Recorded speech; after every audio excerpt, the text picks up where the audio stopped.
Dalam pembangunan senjata, salah satu cabang yang pernah dan mungkin masih dibangunkan untuk dijadikan senjata adalah ejen-ejen biologi. Selepas termeterai Perjanjian Warsaw yang sekaligus mengharamkan penggunaan senjata biologi pada tahun 1969, larangan penyelidikan terhadap senjata biologi untuk serangan diperkenalkan. Walaupun 182 anggota PBB bersetuju untuk menghormati perjanjian tersebut sehingga kini, beberapa negara dikhawatiri terus menjalankan kajian bagi mempersenjatakan kuman yang ada.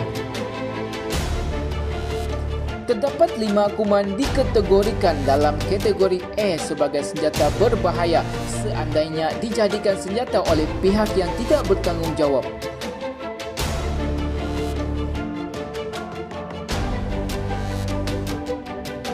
Beberapa negara seperti Kesatuan Soviet serta Iraq didakwa pernah membangunkan dan menyimpan senjata berasaskan kepada toksin botulinum.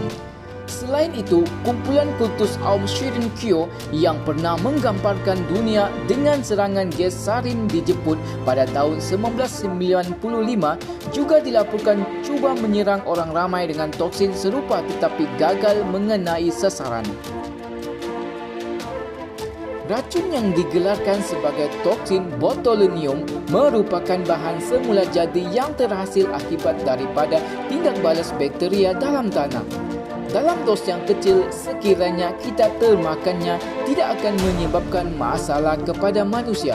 Tetapi apabila dikumpulkan, ia hanya memerlukan 1 gram sahaja untuk menyebabkan penyakit pada jutaan manusia. Toksin ini tidak berbau dan berwarna. Serangan toksin botulinum sehingga kini masih diawasi pihak berkuasa seluruh dunia kerana dalam bentuk paling tulen, racun botulinum merupakan bahan paling bertoksin yang kita ketahui sedekat ini. Penghasilannya yang dikatakan tidak memerlukan kos yang tinggi mampu membolehkan kumpulan pengganas menghasilkan sendiri asalkan mereka mempunyai kepakaran tertentu.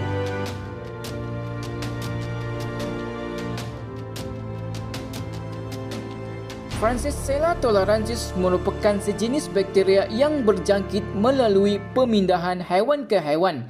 Hanya memerlukan 10 mg diperlukan untuk memulakan penyebaran wabak di kalangan orang ramai. Francisella tularensis merupakan sejenis bakteria yang mampu hidup dalam tempoh yang lama dengan keadaan iklim bersuhu rendah di dalam air, tanah lembap dan juga bangkai haiwan yang sedang reput. Jangkitannya akan memulakan penyakit yang dinamakan sebagai tularemia yang kerap kali menjangkiti haiwan seperti tikus dan arnab, tetapi mampu juga menjangkiti manusia. Seseorang yang dijangkiti tularemia akan mengalami masalah ulcer pada permukaan kulit di bahagian yang dijangkiti sebelum bakteria mula menyerang paru-paru dan sistem pernafasan manusia. Sekiranya disebar dalam bentuk senjata, wabak tularemia boleh melanda 3 ke 5 hari selepas serangan dilakukan, mengakibatkan keadaan individu yang dijangkiti mampu berada pada tahap kritikal.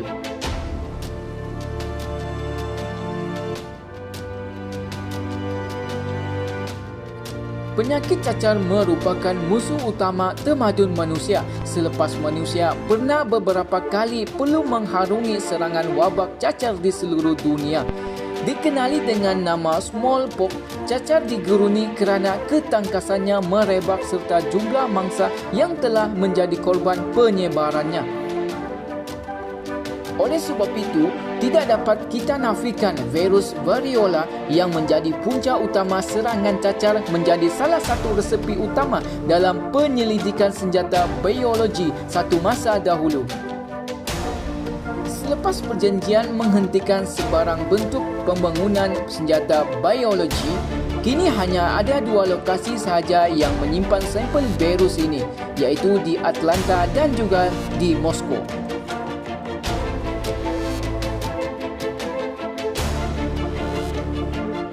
Berikutan banyaknya virus penyebab demam berdarah yang mampu mendatangkan maut, sejak awal lagi banyak pihak memberikan keutamaan dalam melindungi orang ramai daripada serangan demikian. Antara jangkitan penyakit yang mampu berlaku adalah seperti serangan Ebola, Marburg, Lassa dan beberapa lagi jangkitan demam yang membawa maut. Jangkitan demam Ebola dan Marburg merupakan jangkitan yang disebabkan oleh virus fluvirus dan berkemungkinan besar boleh dijadikan senjata. Fluvirus mampu merebak dalam bentuk aerosol melalui udara serta sangat mudah berpindah daripada pesakit kepada individu sehat.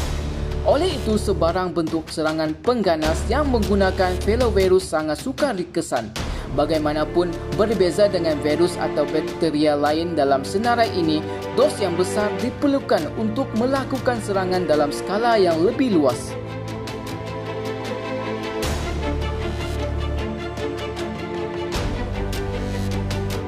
Antrak merupakan singkatan popular kepada nama bakteria Bacillus anthracis, sejenis bakteria yang kerap digunakan sebagai senjata biologi.